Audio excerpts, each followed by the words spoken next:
దేవుని మందిరంలో సజీవమైన రాళ్ళు ఎవరు అన్నది మనం నేర్చుకుంటున్నాము. దేవుని మందిరంలో సజీవమైన రాళ్ళు ఎవరు? దేవుని పిల్లలారా, మరి మొదటి విన్న భాగాన్ని మీరు కొంచెం జ్ఞాపకం చేసుకుంటే, దేవుడు భూమి మీద ఈ మానవులను కలిగించినప్పుడు ఆయన మదిలో ఉన్న ఆలోచన, ఆయన మదిలో ఉన్న కోరిక, తన పిల్లలు తనకిష్టమైన పిల్లలుగా బ్రతకాలి, తన కలలను పండించేవారిగా ఉండాలి అని దేవుడు కోరుకున్నాడు. అలా కోరుకున్న దేవుడు తనను నమ్మిన వారందరినీ కూడా ఒక సంఘంగా కట్టాలనుకున్నాడు. దానికే ఆయన పెట్టుకున్న పేరు తన గృహం, తన ఇల్లు. ప్రియమైన దేవుని పిల్లలారా, చివరి భాగంలో మీరు నేర్చుకున్న సంగతులు ఒకసారి జ్ఞాపకం చేసుకుంటే, ఈరోజు దేవుడి మందిరం అనగానే భూమి మీద ఉన్న చాలామందికి ఉన్న ఆలోచన, మానవ స్వహస్తాలతో కట్టబడిన కట్టడాన్ని మందిరంగా మరి ఆలోచిస్తున్నారు. అది కాదు అని. అలా స్వహస్తాలతో లేదంటే మనుషుల యొక్క హస్తాలతో కట్టబడిన కట్టడాలలో దేవుడు ఉండడన్న సంగతి చివరి భాగంలో మీరు నేర్చుకున్నారు. ఒకసారి మరి నూతనంగా వింటున్న వారి కొరకు మరొక వాక్య భాగాన్ని బైబిల్లో నుండి ఆలోచించిన తర్వాత ముందుకు వెళ్ళే ప్రయత్నం చేద్దాం. అనగా దేవుడు హస్తాలతో కట్టబడిన వాటిల్లో, మానవ హస్తాలతో నిర్మించిన వాటిల్లో నేను ఉండను అని దేవుడు చెప్పిన ఒక సంగతిని తిరిగి బైబిల్లో నుండి ఆలోచించుకుని ముందుకు వెళ్ళే ప్రయత్నం చేద్దాం. బైబిల్లోకి వెళ్ళిపోదాం. ఇర్మియా గ్రంథము 7వ అధ్యాయము, దయచేసి బైబిల్ చూడండి. ఇర్మియా గ్రంథము 7వ అధ్యాయము 4వ వచనం చూడండి. ఇది ఒకప్పుడు ఇశ్రాయేలులకు ప్రవక్తగా పనిచేస్తున్న ఇర్మియా గారే. అప్పటికి ధర్మశాస్త్రం అమల్లో ఉంది, అప్పటికి వాళ్ళకి దేవాలయం ఉంది. ఆ కాలంలోనే ఇర్మియా గారి నోట దేవుడు పలికిస్తున్న మాట ఇప్పుడు మనం చదువుకుంటున్న మాట. ఇర్మియా గ్రంథం 7వ అధ్యాయము 4వ వచనం మీరు చూస్తే, ఈ స్థలము యెహోవా ఆలయము, ఈ స్థలము యెహోవా ఆలయము. చూసారా, ఎందుకంటే ఎన్నిసార్లు చెప్తున్నాడు? ఏదైనా ప్రజల్లో ఎక్కువగా ఒక విషయం నాటుకుపోతే అప్పుడు చెప్తారండి ఆ విషయం గురించి ఎన్నిసార్లు. ఇదిగో మీరు పదే పదే ఈ స్థలం ఆలయం అంటున్నారు. ఈ స్థలము యెహోవా ఆలయము, ఈ స్థలము యెహోవా ఆలయము, ఈ స్థలము యెహోవా ఆలయము అని మీరు చెప్పుకొనుచున్నారే. మీరు చెప్పుకుంటున్నారు. దేవుడు ఎక్కడ స్థలం ఆలయం అని చెప్పలేదు. ఎంత బాగుందండి బైబిలు. అని మీరు చెప్పుకొనుచున్నారే, మీరు చెప్పుకుంటున్నారే. ఈ మోసకరమైన మాటలు మీరు ఆధారము చేసుకొనకుడి. ఇది మోసకరమైన మాట. దేవుడు ఒకచోట ఉండేవాడు కాడు. దేవుడిని ఒకచోట మానవుడు తన చేతులతో కట్టిన కట్టడాలలో బంధించలేడు. ఎంత బాగుందండి బైబిలు. గత వారం విన్న ప్రసంగం అంతా కూడా మీరండి ఒక్క వాక్యంలో దేవుడు ఇక్కడ మీతో చెబుతున్నాడు. ఈ స్థలము యెహోవా ఆలయము, ఈ స్థలము యెహోవా ఆలయము అని మీరు చెప్పుకొనుచున్నారే. ఇది మోసకరమైన మాట. మోసం ఎవరు చేస్తారు చెప్పండి? యాజ్ పర్ బైబిల్ మోసం ఎవరు చేస్తారు? మోసగాడు అనగానే బైబిల్లో ఎవరు చెప్పండి? సాతాను. దేవుని పిల్లల్ని మోసం చేసేవాడు ఎవడు? సాతానండి. మరి ఇప్పుడు స్థలము ఆలయం అని దేవుడి మీద ఉండాల్సిన మనసును స్థలం వైపు తిప్పినవాడు కూడా ఏమవుతాడు ఈరోజు అంటే ఆ మోసగాడికి పనివాడు, ఆ మోసగాడి క్రింద పనివాడు. బాగా ఆలోచించండి నేను చెప్పేది. స్థలం చూపించి మందిరం అన్నవాడు, స్థలం చూపించి ఇక్కడే దేవుడు ఉంటాడు అన్నవాడు ఆ మోసగాడు. మోసకరమైన మాటలను మీరు ఆధారం చేసుకొనకండి అన్నాడు. ఇది బాగుందండి. ఇప్పుడు మీకు వచ్చిన క్లారిఫికేషన్ ఏంటంటే, దేవుడు మానవ హస్తాలతో కట్టబడిన కట్టడాలలో ఉండను అనేవాడు.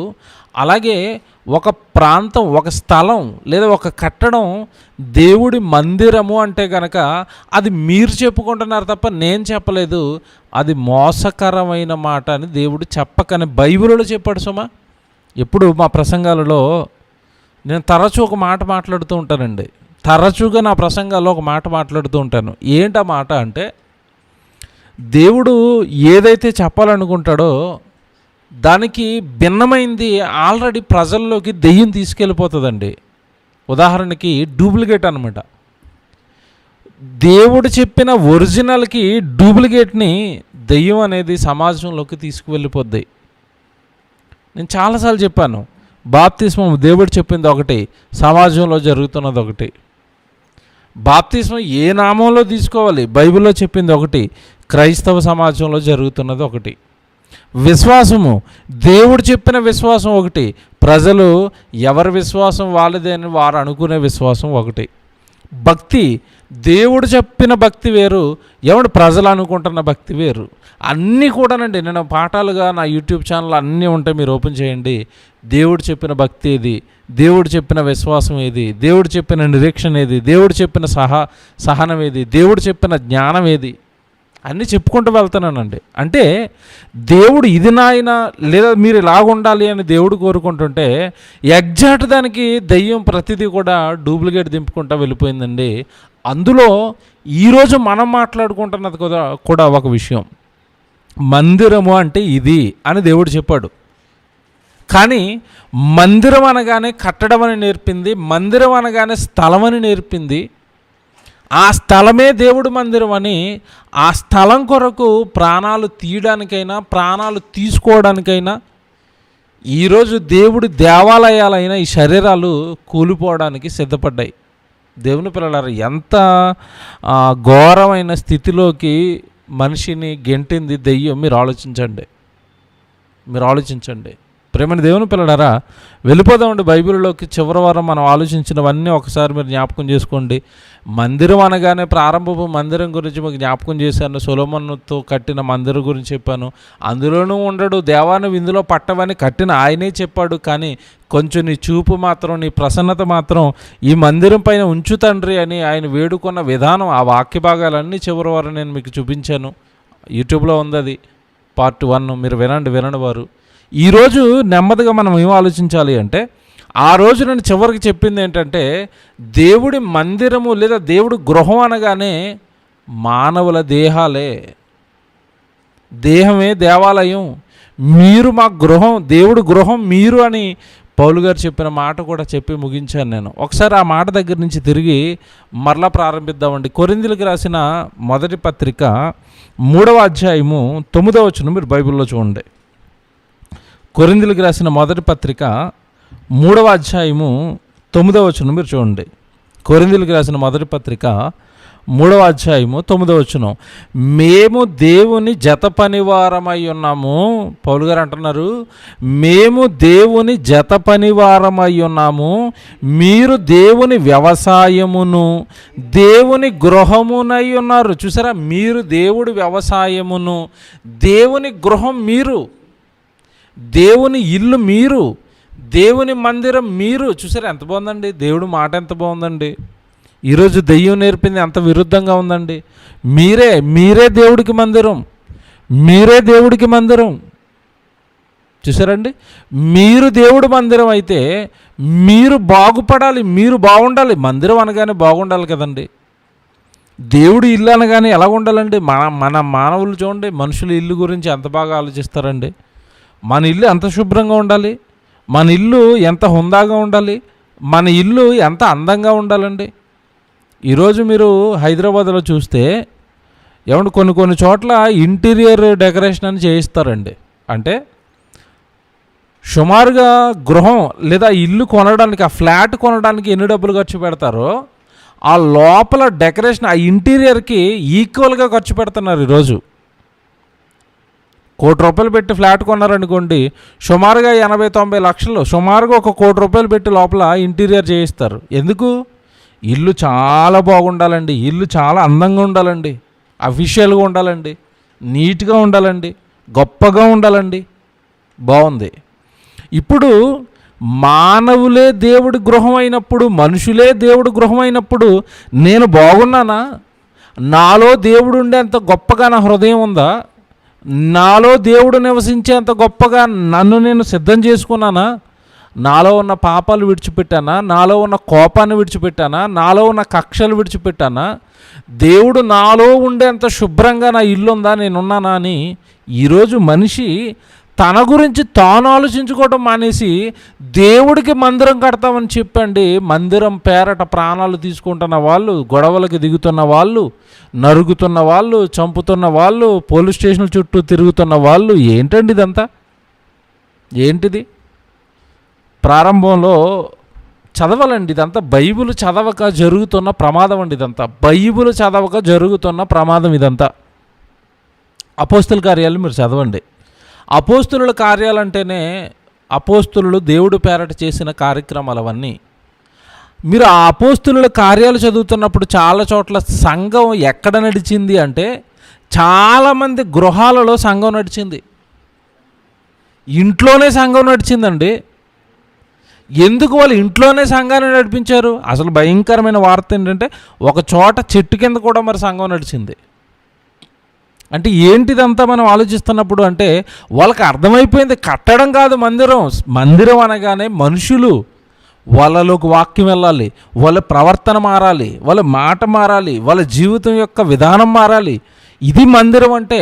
ఈ మందిరాన్ని మనం చక్కగా కట్టుకోవాలి. కట్టడాల గురించి మనకెందుకైనా వదిలేశారండి. ఎక్కడైనా కొత్త నిబంధనలు మీరు అంతా తిప్పి చూడండి, మందిరాలు కట్టినట్టుగా ఏమైనా ఒక వచనం ఉంటుందండి? ఎక్కడైనా మీరు చూపించండి, కొత్త నిబంధనలు ఉండదండి. మందిరం అనగానే మనుషులు అని వాళ్ళకి అర్థమైపోయి మనుషుల యొక్క మనసులను బాగు చేయడం ప్రారంభించారు. మనుషుల యొక్క మనసులను దేవుడి వైపు త్రిప్పడం ప్రారంభించారు వాళ్ళు. అంతే తప్పండి కట్టడాల గురించి కొట్లాడుకున్న మా సందర్భాలు బైబిల్లో కొత్త నిబంధనలు అపోస్తుల తర్వాత ఎక్కడ మనకు కనబడవు. ప్రేమైన దేవుని పిల్లలారా, చెప్పాను కదండి, దెయ్యం అండి దేవుడు ఒకటి కోరుకుంటాడండి, దెయ్యం మరొకటి చేయిస్తుందండి తన పిల్లలతో. ఎంత వేదన అండి ఈరోజు. దేవుడి వాక్యానికి భిన్నంగా, దేవుడి ఉద్దేశాలకు భిన్నంగా, దేవుడు మనసులో అనుకున్న ఆలోచనలకు భిన్నంగా ఈరోజు తన పిల్లలు తన పేరటే మరలా వెళ్ళిపోతుంటే దేవుడు ఎంత బాధపడతాడో మీరు ఆలోచించండి. మందిరం అంటే మీరు, మందిరం అనగానే కూర్చునే ప్రజలు. చూస్తారా? డైరెక్ట్గా వాక్యం చూద్దామండి. తిమోతికి రాసిన మొదటి పత్రిక 3వ అధ్యాయానికి వచ్చేయండి. తిమోతికి రాసిన మొదటి పత్రిక 3వ అధ్యాయము 15వ వచనం చూడండి. తిమోతికి రాసిన మొదటి పత్రిక 3వ అధ్యాయము 15వ వచనం. అయినను నేను ఆలస్యము చేసిన ఎడల, 3వ అధ్యాయం 15వ వచనం చదువుతున్నారా? అయినను నేను ఆలస్యము చేసిన ఎడల దేవుని మందిరములో అన్నాడు. చూడండి అక్కడ, దేవుని మందిరములో అనగా జీవము కలిగిన దేవుని సంఘములో జనులు ఎలాగూ ప్రవర్తింపవలెనో అది నీకు తెలియజేయవలనని ఈ సంగతులను నీకు వ్రాయుచున్నాను. ఏమండి, మాట బాగా చదవాలి. కింద ప్రారంభంలో 15 వచ్చిన ప్రారంభంలో ఏమన్నాడు? దేవుని మందిరములో అనగా అన్నాడు. చూసారా? ఎందుకు అనగా అంటున్నాడు? అనగా అంటే ఇంకా అర్థం కాలేదు మీకు? దేవుడి మందిరము అనగా జీవం కలిగిన దేవుని సంఘం, ప్రజలు, అందులో కూర్చునే మనము దేవుడి మందిరము. ఎంత బాగుందండి! జీవం కలిగిన దేవుని మందిరము అనగా సంఘము, సంఘములో జనులు ఎలాగూ ప్రవర్తించాలో తిమోతి నీకు తెలియాలి. నువ్వు వాళ్ళకి చెప్పాలి, బోధకుడు కదా, నువ్వు వాళ్ళకి నేర్పాలి. సంఘంలో ఎలా ఉండాలో నేర్పాలి. సంఘానికి నువ్వు ప్రభు వలన నడిపింపబడ్డావు. ప్రభువే నిన్ను సంఘానికి నడిపించాడు. ఏమండి, మనం జీవం కలిగిన దేవుని సంఘంలోనికి, సత్యవాక్యం చెప్పే సంఘంలోనికి మనకి ఎంట్రీ దొరికిందంటే చాలామందికి దాని విలువ తెలియదండి. నిన్ను పట్టుకుని ప్రభు నడిపించాడు. ఎవరిని కూడా సంఘానికి నడిపించాలి అన్నా, ఎవరు సంఘం వైపు నడవాలి అన్నా దాని వెనకాల ప్రభు ఉండాలి. ప్రభు చేరుస్తాడు సంఘంతో. చాలామంది ఇది తెలీదు. మీకు మీరుగా ఏమి వెతకకుండా, ఏ ప్రార్థన చేయకుండా పక్కనే ఉందని ఎత్తుక్కుని వెళ్ళిపోయి కూర్చున్నది వేరు. దేవా నాకు ఒక మంచి సంఘం కావాలి, దేవా నాకు ఒక మంచి సహవాసం కావాలి, దేవా నేను ఎప్పుడు వాక్యంతో ఉండే సంఘం నాకు కావాలి, నన్ను ఎప్పుడు ఆత్మీయ ఆహారంతో నింపే సంఘం నాకు కావాలి, నా ఆత్మీయ జీవితాన్ని బాగు చేసే సంఘం నాకు కావాలి అని ప్రార్థనాపూర్వకంగా నువ్వు దేవుడిని అడిగినప్పుడు దేవుడు నేను ఒక సంఘానికి చేరుస్తాడు. సత్య సంబంధమైన సంఘానికి, వాక్యం చెప్పే సంఘానికి. ఆ సంఘానికి చేర్చబడిన తర్వాత ఆ సంఘంలో నువ్వు ఎలా ప్రవర్తించాలి, సంఘంలో ఎలా ప్రవర్తించాలి, సంఘంలో ఉండే జనులు, సంఘంలో ఉండే సహోదరులతో నువ్వు ఎలా ప్రవర్తించాలి, ఇది నీకు తెలియాలి అంటున్నాడు. ఏం బైబిల్ అండి, బైబిల్ చదవాలండి, బైబిల్ బాగా చదవాలండి. బైబిల్ చదువుతున్నప్పుడు రాయబడుతున్న మాటలను మన జీవితంలోకి తీసుకోవాలండి. అమ్మో, దేవుడు ఎలా చెబుతున్నాడా, దేవుడు ఎలా రాశాడా. సంఘం అనగానే, మందిరం అనగానే సంఘమా, మందిరం అంటే సంఘమా? అవును, ఈరోజు దేవుడు ఇల్లేదో కదండి, సంఘం. ఇప్పుడు నీ ఇంట్లో అవసరతల గురించి ఆలోచించుకునేంతగా దేవుడు ఇల్లైన సంఘ అవసరతల గురించి ఏ సహోదరుడైనా ఆలోచిస్తున్నాడా? అలా ప్రవర్తిస్తున్నావా నువ్వు? నీ ఇంట్లో ఏ కొదువ లేకుండా చూసుకుంటున్నా నీవు దేవుడి యొక్క సంఘానికి కొదువ లేకుండా జరుగుతుందా లేదా, దేవుడు ఇల్లు ఎలా జరుగుతుందని ఏ రోజైనా ఆలోచించావా? దేవుడి మందిరం ఎలా నడుస్తుందని ఏ రోజైనా ఆలోచించావా? జీవము గల దేవుని సంఘములో జనులు ఎలాగూ ప్రవర్తింపవలెనో అది నీకు తెలియవలెనని ఈ సంగతులు నీకు వ్రాయిచున్నాను. సంఘ క్షేమాన్ని కోరుకుంటున్నావా? సంఘ అభివృద్ధిని కోరుకుంటున్నావా? సంఘానికి నీ పాత్ర ఏవైనా, నా వంతుగా నాది ఏదో ఒక పాత్ర సంఘం కొరకు ఉండాలి అని ఏ రోజైనా సంఘం గురించి నువ్వు ఆలోచిస్తున్నావా? అందుకే అంశం మీరు పేరు బాగా ఆలోచించండి. దేవుని మందిరములో సజీవమైన రాళ్ళు అనగా, దేవుడి మందిరం అనగానే ఇప్పుడు వచ్చింది ఆన్సర్ సంఘం. ఆ సంఘంలో నువ్వు ఒక రాయిగా కనబడుతున్నావా? ఇదేటండి సంఘంలో రాయి ఏంటండి, సంఘానికి ఎందుకండి రాయిలు అనుకుంటున్నావా? మందిరము అనగా భౌతికంగా మీరు ఆలోచించండి. ఒక ఇల్లు లేదా ఒక కట్టడం నిలబడాలి అంటే చాలా రాళ్ళు అవసరం. ఒక రాయి పైన ఒక రాయి, ఒక రాయి పైన ఒక రాయి, ఒక రాయి పైన ఒక రాయి పేర్చి దాన్ని నిలబెడతారు. నిలబెట్టి పైన మరలా స్లాబ్ వేస్తారు. కట్టడం. ఆ కట్టడానికి కింద ముందున్న రాయి పైన మరొక రాయి పడుతుంది భారం, దానిపైన మరొక రాయి పడుతుంది భారం, దానిపైన మరొక రాయి పడుతుంది భారం. ఈ రాళ్ళన్నీ కూడా ఒకదాని భారాన్ని ఒకటి భరించుకుంటూ, ఆ నొప్పిని తట్టుకుంటూ అవి ఒకటే ఆలోచిస్తాయి. మేము బాధపడినా పర్లేదు, మాకు నొప్పి వచ్చినా పర్లేదు, మా పైన కట్టడం అనేది నిలబడాలి, మందిరం అనేది మా పైన కట్టబడాలి. అందులో నేను ఒక రాయిగా, ఆ కట్టడంలో నేను ఒక రాయిగా నిలబడాలి, నేను ఒక సపోర్ట్గా నిలబడాలి. ఆ మందిర నిర్మాణంలో లేదంటే ఆ మందిర విస్తరణలో నేను ఒక పాత్రనై ఉండాలి అని ఎప్పుడైనా సంఘానికి నడిపింపబడిన వ్యక్తి ఆలోచిస్తే అతడండి కొద్ది కాలానికి మారతాడు. జీవము గల దేవుడి మందిరములో ఒక సజీవమైన బ్రతికున్న రాయిగా సంఘం ముందు కనపడతాడు, జీవం కలిగిన దేవుని ముందు కనపడతాడు. కొన్ని రాళ్ళు చూడండి వంకర టెంకరగా ఉంటాయండి, ఎందుకు ఉపయోగపడవు. వేసేటప్పుడు వాండర్ దగ్గర నుంచి కొనుక్కునేటప్పుడు కొనుక్కుంటారు ఇటుకలు, కొన్ని ఉపయోగపడవండి, దాని లెవెల్ బాగోదు. అలాగని దాన్ని ఏమైనా సెట్ చేసి అతికిద్దామన్నా కూడా ఈ మేస్త్రి వలన కాదు, అది ఇది వేస్ట్ రాయండి పడేయండి పక్కన అంటాడు.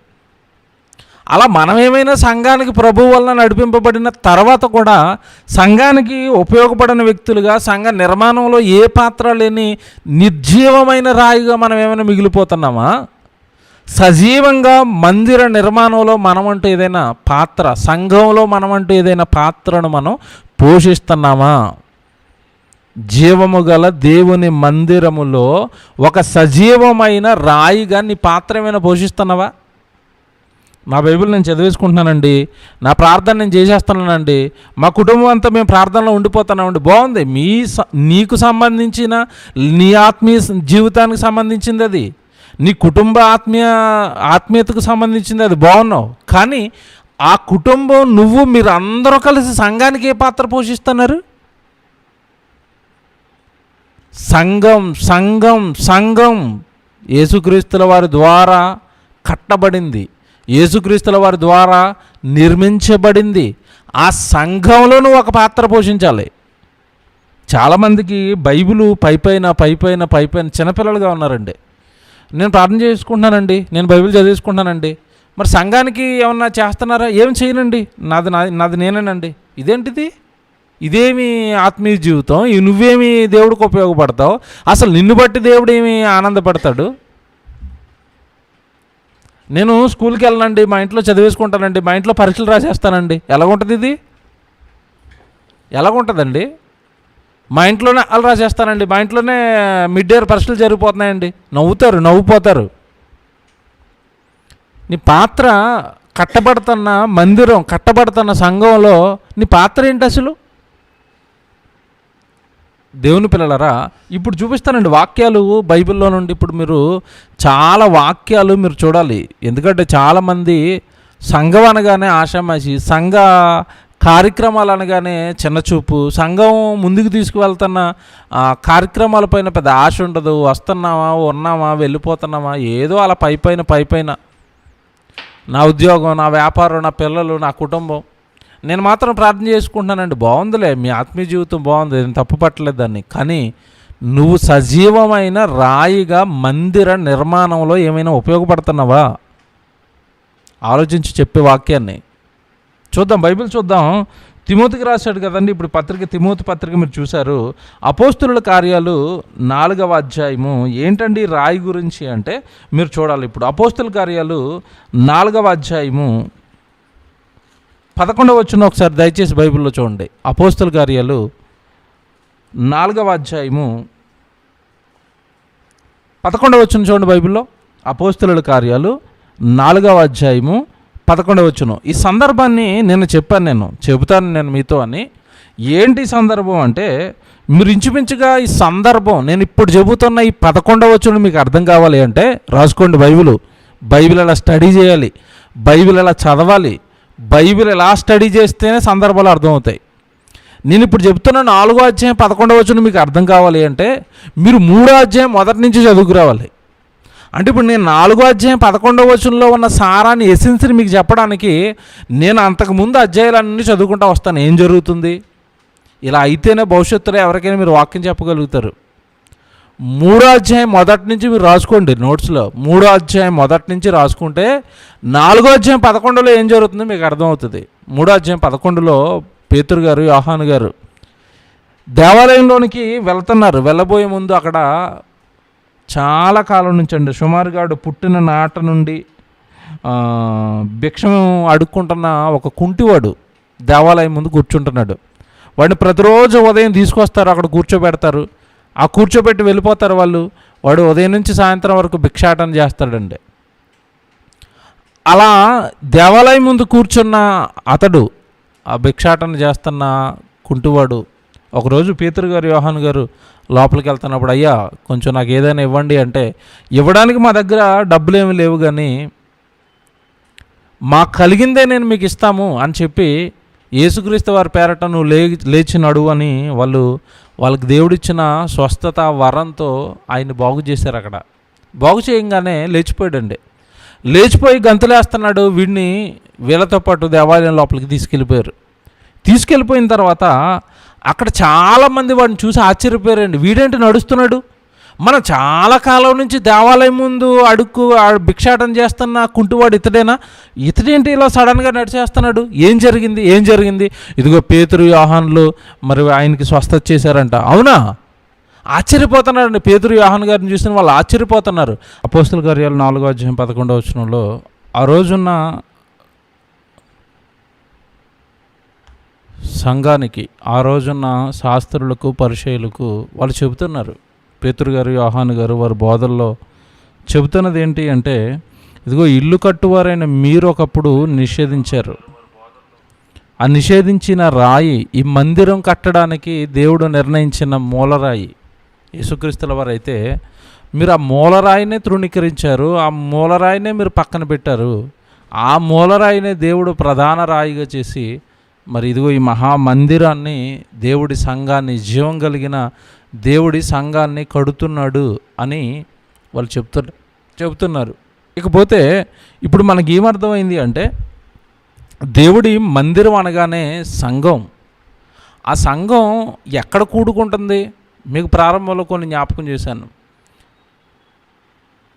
బైబిల్లోకి వెళ్ళి మనం చదువుతున్నప్పుడు పౌలు గారి సేవాకాలంలో అయితే ఆయన ఒక పాఠశాలను అద్దెకు తీసుకుని కొన్ని సంవత్సరాలు అందులో కూడా దేవుడి వాక్యాన్ని నేర్పించినట్టుగా కూడా మనం బైబిల్లో చూస్తాం.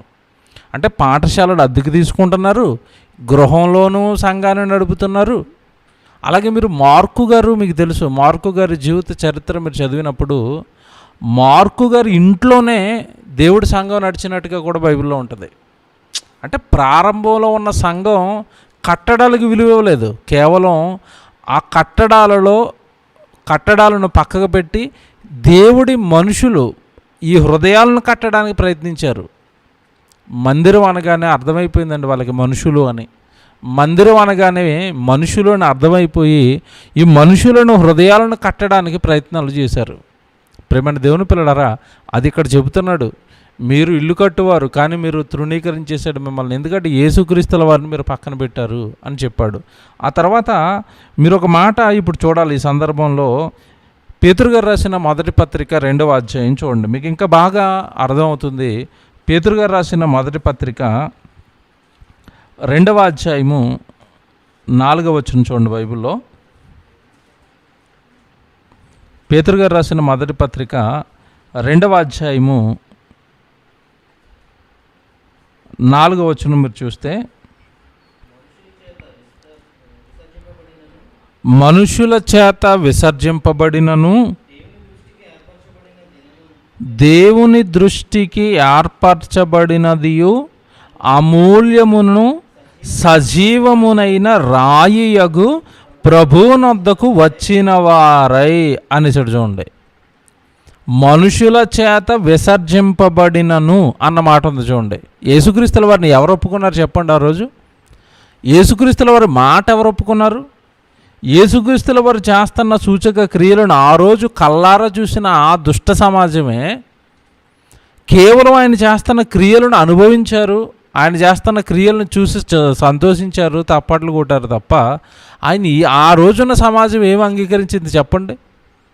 చంపాలనుకున్నారు, తిట్టాలనుకున్నారు, కొట్టాలనుకున్నారు, బంధించాలనుకున్నారు. చివరికి వారి కక్ష అంతా కూడా సిలువలో ఆయన సిలువ పైన వేలాడి తీసి చంపేంత వరకు ఆయన మీద ఉన్న కక్ష వాళ్ళకి తగ్గలేదండి. అది ఇక్కడ చెప్తున్నాడు. ఏమని? మనుషుల చేత విసర్జింపబడ్డాడైన. మనుషులు ఏమి మంచోడు అనలేదండి యేసుప్రభుని. మీరు బాగా ఎప్పుడు కూడా చాలామంది బలహీనపడుతూ ఉంటారు కొన్ని విషయాలకి. ఏంటి అన్నప్పుడు, దేవుడి కొరకు బాగా బ్రతుకుతున్నా, దేవుడి కొరకు ఉన్నతంగా నువ్వు జీవిస్తున్నా చాలామంది నీ మీద రాళ్ళు వేస్తూ ఉంటారు. మా మీదే వేస్తారండి. మా మీద వేసే రాళ్ళు అన్నీ కాదు, దేవుడి కొరకు నిరంతరం కష్టపడుతున్నా మా మీదే రాళ్ళు పడతాయి. ఎందుకు పడతాయి? ఒకప్పుడు నీతిగా, న్యాయంగా, యథార్థంగా దేవుడే జీవితం అనుకున్న యేసుక్రీస్తుల వారిని ఆ రోజున సమాజం బ్రతకనివ్వలేదు. ఆయన మీద ఎన్ని రాళ్ళు వేశారో, ఆయన మీద ఎంత కక్ష కట్టారో ఆ రోజు మనకి తెలుసండి. సాతాను ఇది, సాతాను చేసింది, మనుషుల్లో ప్రేరేపించింది యేసుప్రభుకి విరుద్ధంగా. ప్రేమైన దేవుని పిల్లలారా, దేవుడు ఖచ్చితంగా రాయించాడు. ఏమంటున్నాడు అంటే, ఇదిగో ఒకనాడు మనుషుల చేత విసర్జింపబడినది మనుషుల చేత విసర్జింపబడ్డది, కానీ దేవుని దృష్టికి అమూల్యమైనదన్న మాటను చూడండి. దేవుని దృష్టికి ఏర్పరచబడినది అమూల్యమును అన్నాడు చూడండి. ఏమండి, ఈరోజు మనుషులు ఏదో అంటున్నారని పట్టించుకునే అవసరత లేదండి. నరం లేని నాలుక అని లోకం ఒక సామెత పెట్టింది. అంటే అర్థం ఏంటంటే ఎప్పుడు ఏ మాట మాట్లాడతారో వాడికి తెలీదు. ఎప్పుడు ఏ మాట వారి నోట నుండి వస్తుందో, మనుషుల నోట నుండి వచ్చే మాటలకండి ఒక విలువ ఉండదు. నేను ఎందుకు ఈ మాట చెప్తున్నాను అంటే, ఏమండి ఈరోజున్న సమాజం ఎలా దారుణంగా తయారైపోయింది. ఒక వార్త చెప్తానండి. నేను ప్రసంగంలో కూడా ఆవిడ గురించి చెప్పాను. ఒక టీవీ యాక్టర్ అండి, ఆవిడ పేరు శివపార్వతి ఏదో పేరు ఉందండి. ఆవిడ కరోనా రోగం వచ్చింది. కరోనా రోగం వచ్చి హాస్పిటల్లో పడిపోయింది. నన్ను ఎవరు చూడడానికి లేరు, నన్ను ఎవరు పట్టించుకోవట్లేదు. మా సీరియల్ నిర్మాత ప్రభాకర్ అయితే అసలు నన్ను పట్టించుకోలేదు, ఏమైపోయాడో తెలియదు, ఇదే నా ఆర్టిస్ట్కి ఇచ్చే విలువ, అది ఇది అని అసలు ఓవర్గా మాట్లాడేసిందండి. ఒక వీడియో చేసి వదిలేసింది.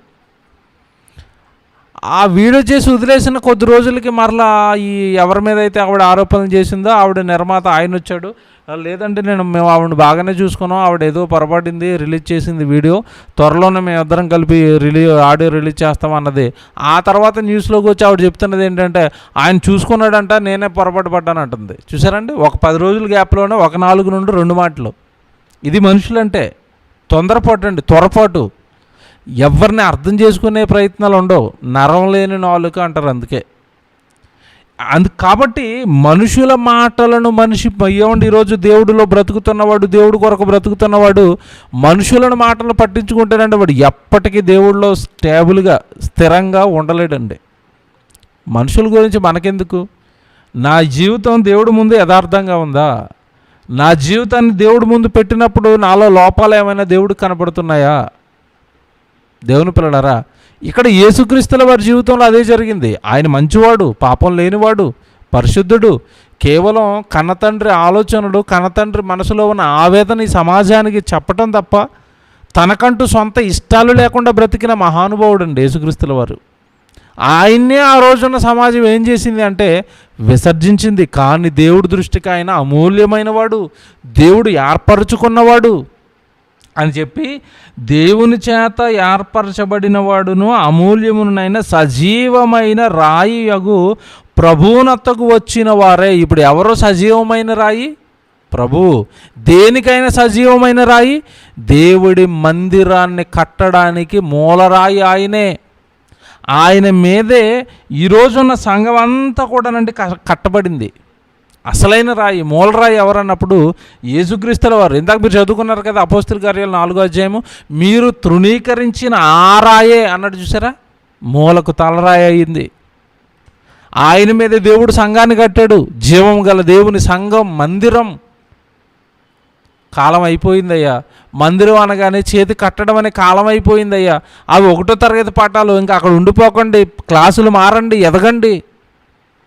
ఈరోజు దైవజ్ఞానంలో చాలామంది ఎలా ఉండిపోయారంటేనండి, ప్రారంభపు స్థితిలో ఉండిపోయారు, ప్రారంభంలోనే ఉండిపోయారండి. కాలానుగుణంగా దేవుడు చేసిన మార్పులు, కాలానుగుణంగా దేవుడు చేస్తున్న ఆలోచనలు, బైబిల్ అంతా చదవకపోవటం వలన ఈరోజు అర్థం కాని వారుగా ఉండిపోయారు. దేవుడి ఉద్దేశాలు అర్థం కావట్లేదు, కాలానుగుణంగా దేవుడు తెచ్చిన మార్పులు అర్థం కావటం లేదు. మందిరం అనగానే ఆ రోజు ఎక్కడో సొలొమోను మందిరం అని, ఎప్పటికీ మందిరం అనగానే కట్టడం ఇక్కడ ఆగిపోయారు తప్ప ఈ మధ్యలో దేవుడు చెబుతున్న మాటలు ఏమైనా చదివారా? ఇర్మీయా గ్రంథం చదివారా? ఈ స్థలం యెహోవా ఆలయం అంటే మోసకరం చదివారా? అపోస్తలుల కార్యాలు 4:47 చదివారా? సొలొమోను కట్టించిన ఆ మందిరంలోనే దేవుడు ఉండడానికి సొలొమోనే చెప్పిన మాటలు చదివారా? మొదటి రోజులు చదివారా? 8వ అధ్యాయం చదివారా?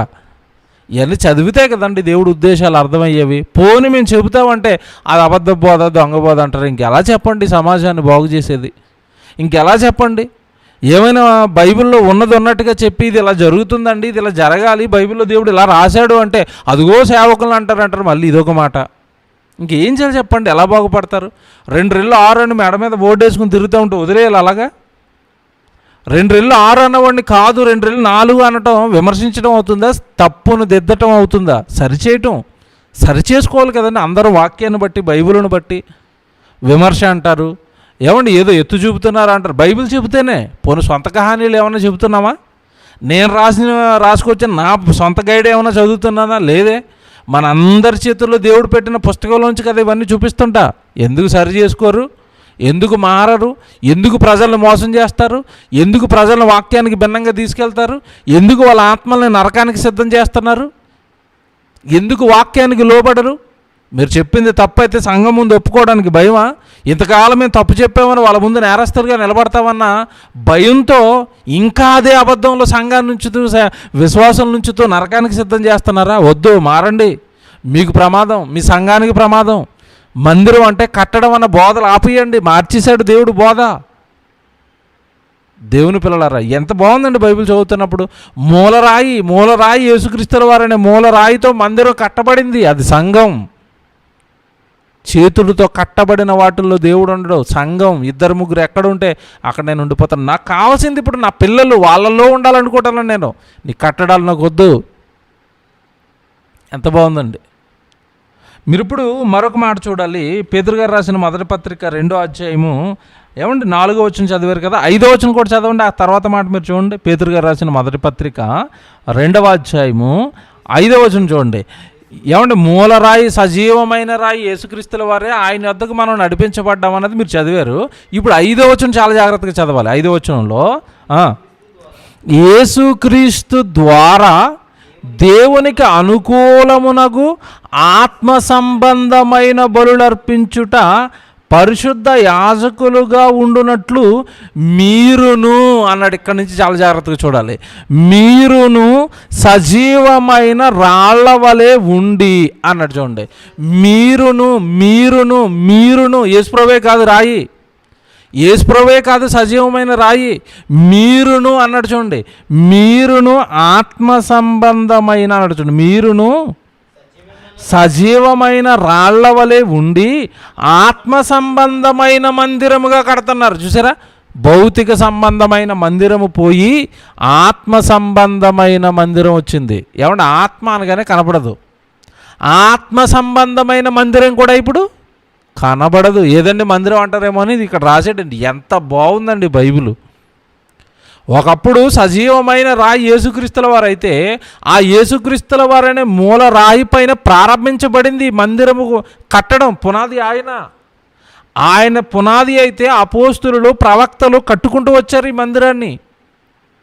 ఆ మందిరంలో మీరును అన్న పదం వాడాడండి.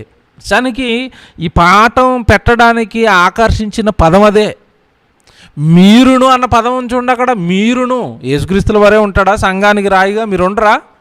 సంఘానికి పాత్ర మీరు పోషించరా? సంఘ నిర్మాణంలో మీదంటూ ఏదో చేయి వేయరా?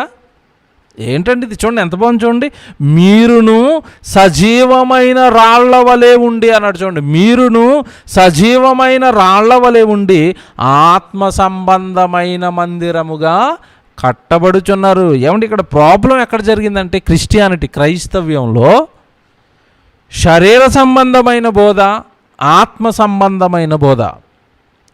పాత నిబంధన కాలం అంతా కూడా అప్పుడే వాళ్ళు ప్రారంభికులు కనుక దేవుడి దగ్గరికి వస్తున్నారు కనుక ధర్మశాస్త్రం అనే మొదటి చట్టాన్ని వాళ్ళ చేతుల్లో పెట్టి దానిలో శరీర సంబంధమైన ఆశీర్వాదాలు ఇచ్చాడు, శరీర సంబంధమైన వాగ్దానాలు ఇచ్చాడు, శరీర సంబంధమైన ఎన్నో గొప్పవి ఆ పాత నిబంధనలో ఉన్న అప్పుడప్పుడే దేవుడి దగ్గరకు వస్తున్న ఇశ్రాయేలుకు ఇచ్చాడు. కానీ బాగా వినాలి, కొత్త నిబంధనలోకి వచ్చేసరికి యేసుక్రీస్తుల వారి మొదటి ప్రసంగమే దేంతో ప్రారంభమైందంటే ఆత్మ అన్న పదంతో ప్రారంభమైపోయింది. ఆత్మ విషయమై దీనులైన వారు ధన్యులు, పరలోక రాజ్యము వారిది.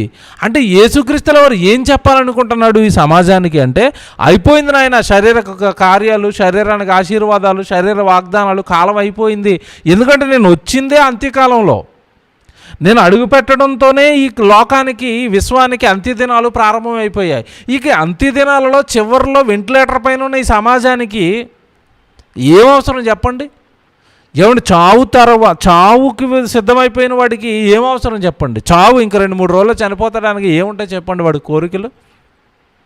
నేను చక్కగా దేవుడి దగ్గరికి వెళ్ళిపోతే చాలండి, అయిపోయింది కదా, నీకు 2-3 రోజుల్లో నేను నా జీవితాన్ని ముగిస్తాను కదా, నేను చక్కగా నా తర్వాత ప్రయాణం, నా అంతిమ యాత్ర దేవుడి దగ్గరికి చేరుకుంటే చాలండి. నేను అలాంటి ఆలోచనలు ఉన్నాయండి.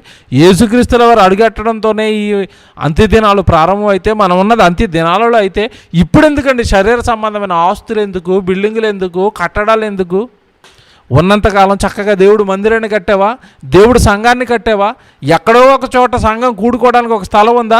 అక్కడ సంఘాన్ని డెవలప్ చేయి. దేవుడు మందిరం ప్రజలు రావాలి, అనేక మంది దేవుడిలో కట్టబడాలి, అనేక మంది దేవుడు వాక్యంలోనికి వచ్చేయాలి.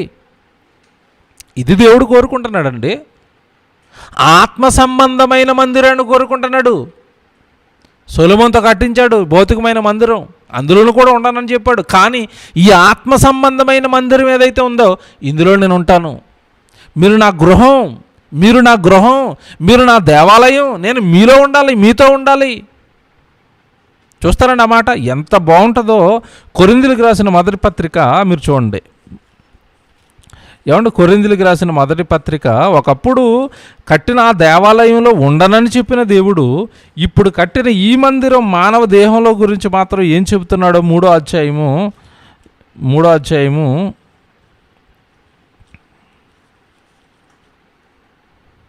ఏమండి 6వ అధ్యాయం అనుకుంటా, క్షమించండి.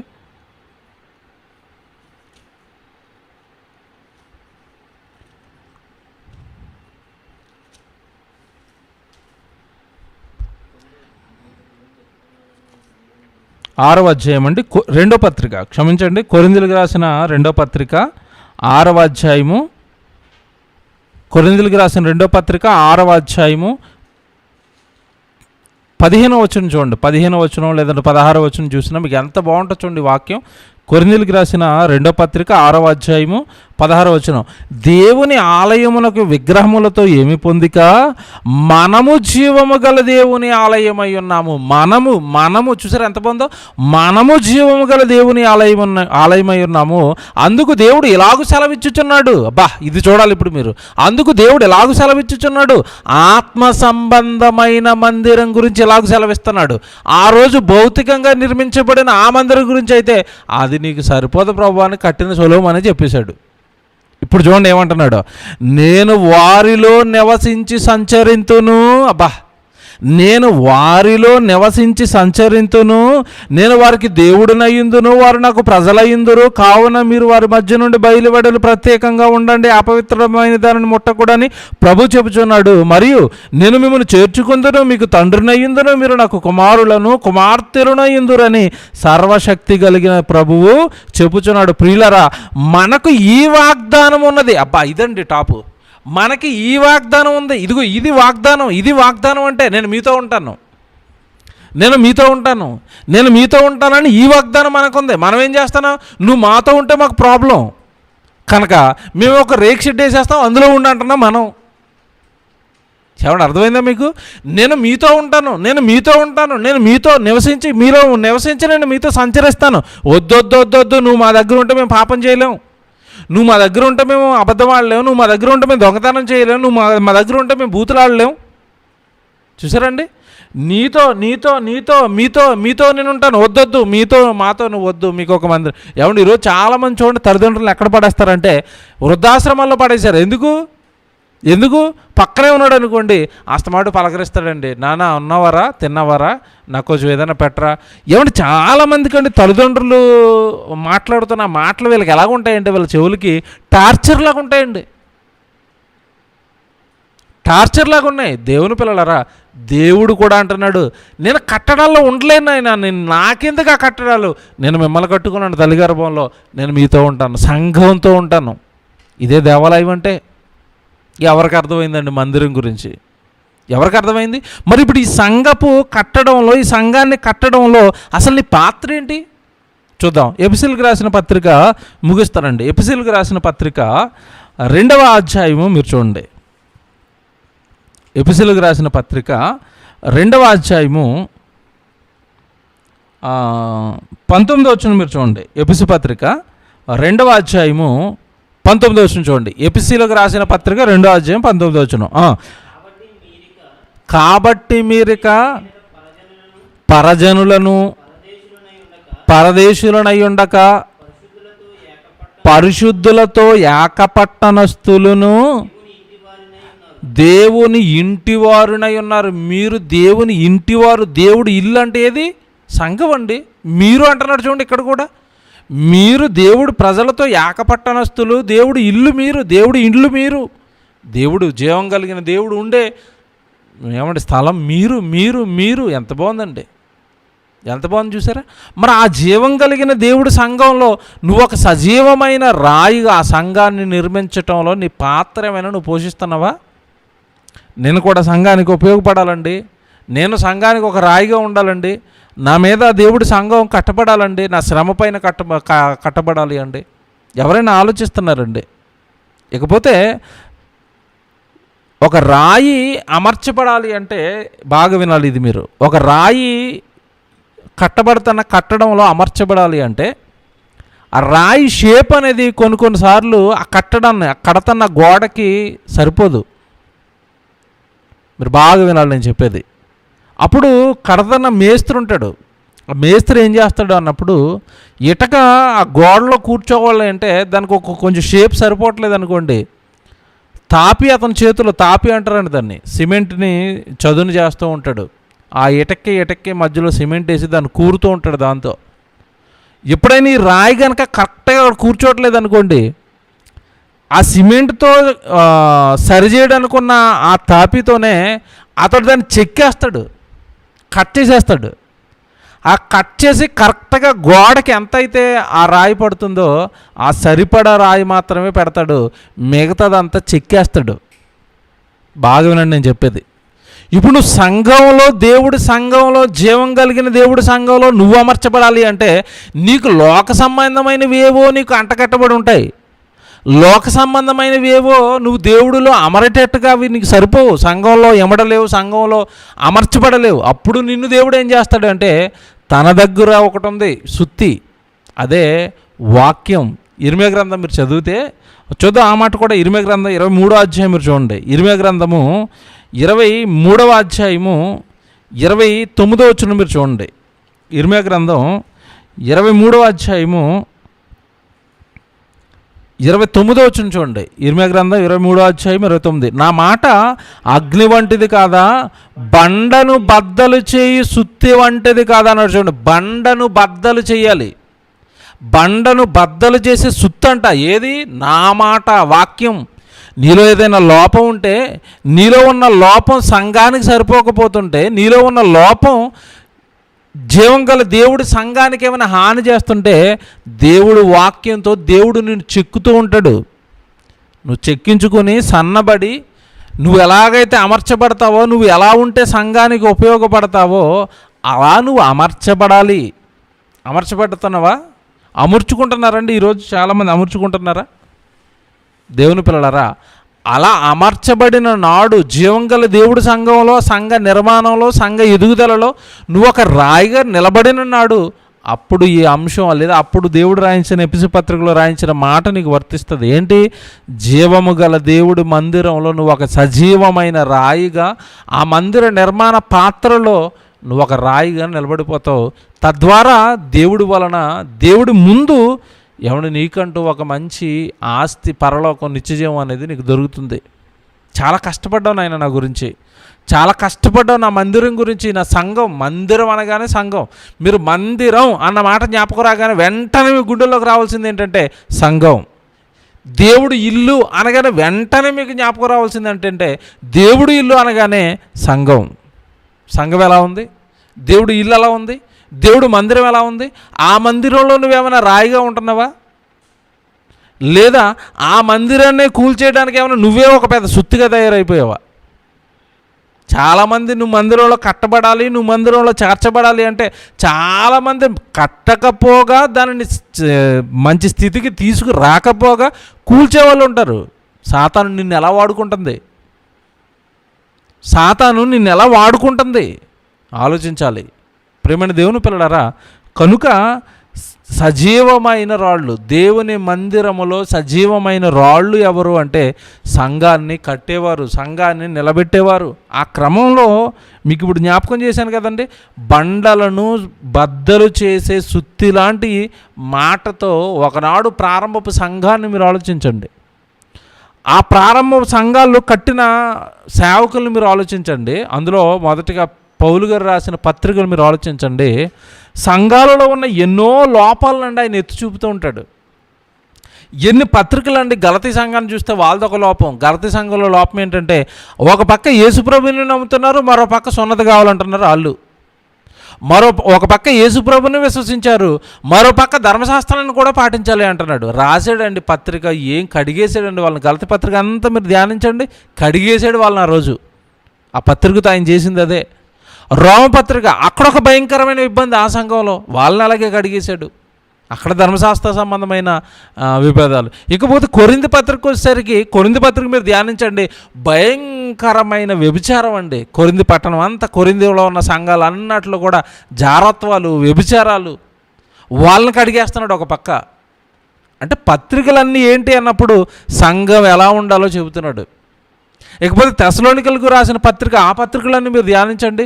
వాళ్ళండి నిజానికి దేవుడి కొరకు చేశారండి, గొప్పగా చేశారండి. దాతృత్వంలో గొప్పవాళ్ళు, వాళ్ళని పొగుడుతాడు. మీరు చాలా గొప్పవాళ్ళు దేవుడికి ఇవ్వడంలో అంటాడు. అంటే అర్థం ఏంటంటే సంఘంలో ఉన్న సమస్యలను వాక్యంతో చెక్కుతున్నాడు పౌలు గారు. మనుషులారా మీరు అలా ఉన్నారు, దేవుడు సంఘంలోకి వచ్చిన తర్వాత మీరు అలా ఉండకూడదు, చెక్కబడాలి. మీలో ఉన్న ఏవైతే లోపాలు ఉంటాయో, దేవుడికి నచ్చనివి ఏవైతే ఉంటాయో అవి విడిచిపెట్టి సంఘంలో చక్కగా మీరు ఒక రాయిగా అమర్చబడాలి. జీవం గల దేవుడు సంఘంలో మీరు ఒక పాత్ర పోషించాలి. సంఘంలో మీ పేరు చెప్పగానండి, ఆయన అండి సంఘానికి చాలా పెద్ద సహకారండి అని మీ పేరు వినబడుతూ ఉండాలి మందిర నిర్మాణంలో. ఏదండి దేవుని పిల్లలారా, బాగా ఆలోచించండి చెప్పేవన్నీ. దేవుడి మాటలను విశ్వసించండి, దేవుడి మందిర నిర్మాణంలో మీరు ఒక పాత్రగా మారండి. ఓకేనా?